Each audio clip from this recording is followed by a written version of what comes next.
ایک نوجوان لڑکا ہے جس کا نام ابو کرصافہ ہے، بکریاں چراتا ہے اور اپنی خالہ کے ہاں قیام پذیر ہے۔ تو ایک دن اس نے حضور کو دیکھ لیا اور خوش قسمتی کے حضور نے بھی اسے دیکھ لیا۔ تیری پہلی نظر کا وار توبہ، دل اب تک دعائیں دے رہا ہے۔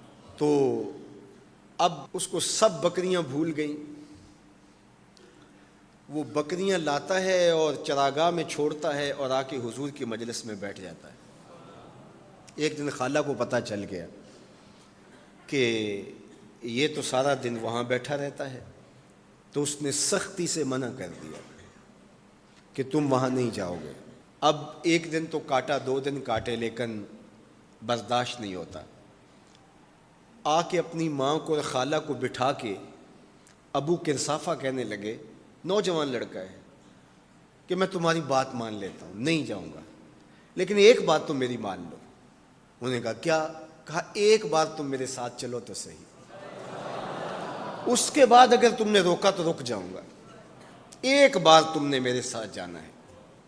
انہوں نے کہا ٹھیک ہے، ہم چلے جاتے ہیں۔ حامی بھر لی، خیال تھا کہ ٹھیک ہے اس کی کہنے پہ ہو آتے ہیں، اور اس کے بعد جو ہے وہ اس کو پھر زور بھی دینا پڑے گا، اس کی شرط پوری ہو جائے گی۔ اب ابو کرصافہ اپنی ماں کو، اپنی خالہ کو لے کر حضور کی دہلیز پہ پہنچا۔ کچھ دیر بیٹھے اور واپس چلے تو اسے بے چینی تھی کہ اب یہ کیا بولتے ہیں، چونکہ اس کا مستقبل بھی اس پہ لگا ہوا تھا۔ اب اس کے دل کی دھڑکنیں تھم رہی ہیں کہ پتہ نہیں میری ماں کیا بولتی ہے، میری خالہ کیا بولتی ہے۔ تو ابو کرصافہ کی خالہ نے بول کے کہا ما رأینا مثل ھذا الرجل، زندگی میں ایسا سونا بندہ دیکھا ہی نہیں۔ لکھاں لوگ آئے زمانے تے، محبوب خدا جیا کوئی نہیں۔ لکھاں لوگ آئے زمانے تے، محبوب خدا جیا کوئی نہیں۔ لکھاں سونے بن بیندے نے، او دی خاکے پا جیا کوئی نہیں، او دی خاکے پا جیا۔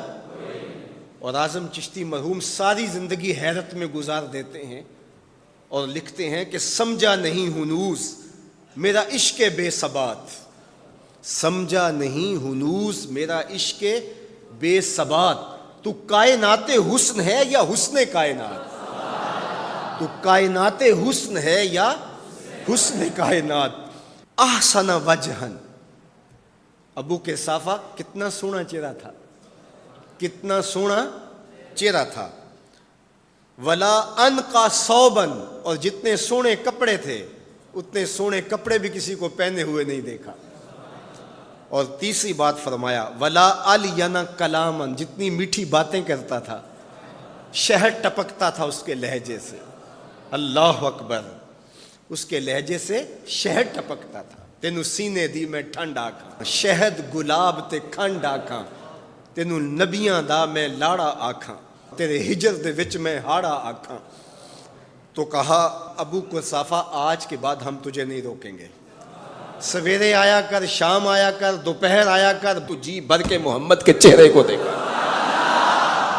مکھ چند بدر شاہ، متھے چمک دی لاٹ نورانی، کالی زلف تے اکھ، مخمور رکھی ہن مد بھریاں، دو ابرو کوس مثال دسن، دو ابرو کوس جیتی نوک مجا دے تیر چھٹن، لباں سرخ آنکھاں کے لال یمن، چٹے دند موتی دیاں ہن کریاں۔ سبحان اللہ ما اجمل کا، ما احسن کا، ما اکمل کا۔ کتھے مہر علی، کتھے تیری ثنا، مشتاق اکھیں کتھے جا لڑی۔ اللہ اکبر۔ ابو کرصافہ کی خالہ پہلے تو وہ کہتی تھی جاتا کیوں ہے، اب اس کی اپنی کہانی۔ سودا لینے کے لیے بازار گئے، ہاتھ اس کے بکے جس کے خریدار گئے۔ اللہ اکبر۔ کہا کہ اتنا سونا کلام کرنے والا بھی میں نے آج تک نہیں دیکھا۔ پھر کہا ابو کرصافہ کیا کہوں، لگتا تھا اس کے چہرے میں سورج گھوم رہا ہے، ایسا حسین تھا، ایسا سونا تھا۔